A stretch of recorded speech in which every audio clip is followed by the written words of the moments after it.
Will 2026 be the biggest bull run ever? The super cycle. It was meant to be 2025, but many traders feel like manipulators stole alt season. Now, everyone is saying it will come in 2026. By the way, is it just me that's tired of the goalpost shifting all the time? Seriously, I'm asking, let me know. Anyway, they possibly rugged us in 2025. What do they have in store for 2026? Well, I've done some digging, and honestly, if it's true, it's terrifying.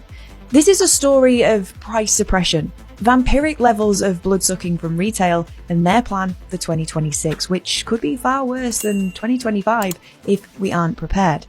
Let's break it down. This video is for informational purposes only. Crypto assets are high risk and are not suitable for all retail investors. This video is not intended for a UK audience. I need you to do something for me. I'm going to list 3 things in the next 45 seconds. See if you can spot what some think is the manipulator's pattern.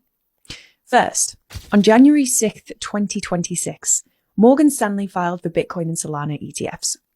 This is the first time a major US bank has made such an aggressive move. They aren't just dipping a toe in. They are doing a cannonball into the pool. And they're not alone. Because second, BlackRock came out this week and said something pretty interesting. Jay Jacobs, their head of ETFs, went on CNBC and said, it's only been when's its anniversary? In a couple of days, 2 years since IBIT originally launched, and we've seen it raise tens of billions of dollars. So we see this still being very early days for Bitcoin and Ethereum. The guy is literally shilling crypto on CNBC. And it's not just the banks. The politicians are getting in on the action too. Because here's the third thing. Eric Trump just announced that his company, American Bitcoin Corp, ABTC, has accumulated 5,427 Bitcoin. In just 4 months, they leaped to becoming the 19th largest public Bitcoin treasury, which has led some of the more cynical observers on X to point out that the timing was convenient. If Bitcoin had been at 150k, those 5,427 coins would have cost them nearly double. Coincidence? Some think so, others aren't so sure. What do you think? But anyway, do you see the theme? We have banks, asset managers, and the political elite all aligning. This is the institutional wall of money we've been waiting for since 2017. So if everyone is buying, why isn't the number going up? Well, this brings me to the conspiracy. But the thing is, with conspiracies, is you need to remain skeptical. So let's check it out, but make me a promise. You will remain skeptical. This conspiracy centers on Michael Saylor's MicroStrategy. It's not what Nick talked about on Friday's video, although go back and watch that video after this. It is yet another layer to this potentially sordid affair. But what does this have to do with answering our main question? Will 2026 be the biggest bull run ever? Well, MicroStrategy could be the key to the entire 2026 supercycle theory. Actually, let's pause for a sec. Everyone talks about strategy, but nobody explains why it's so important. Why could they decide the fate of Bitcoin and crypto in 2026?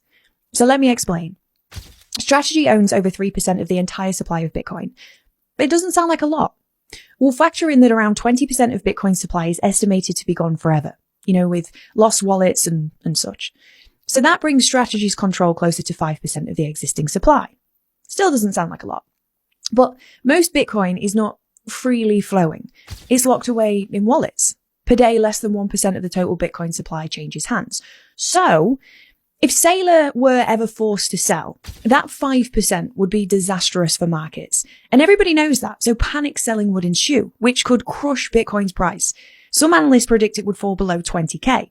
That is why strategy is so important. Does that all make sense? Okay. Now back to the conspiracy. For years, strategy had a cheat code, the infinite money glitch. Here's how it worked. Strategy's stock didn't just track its Bitcoin.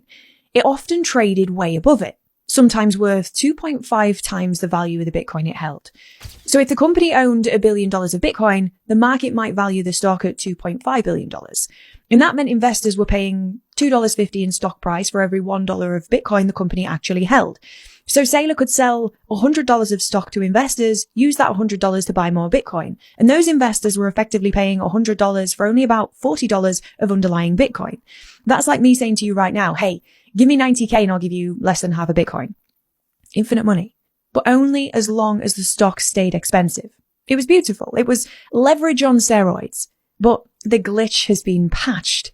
The premium has collapsed. It's trading near parity now. Why? The theory goes like this. The big boys, JP Morgan and friends, decided it was time to end the party. Strategy was getting too dangerous. If Saylor and the other 40 companies like his keep buying billions of Bitcoin with leverage, price could push up too fast. That causes volatility. Institutions hate volatility. Proponents of this theory believe that Larry Fink doesn't want Bitcoin to reach 1 million tomorrow. He wants it to go to 200K slowly so he can collect fees. See,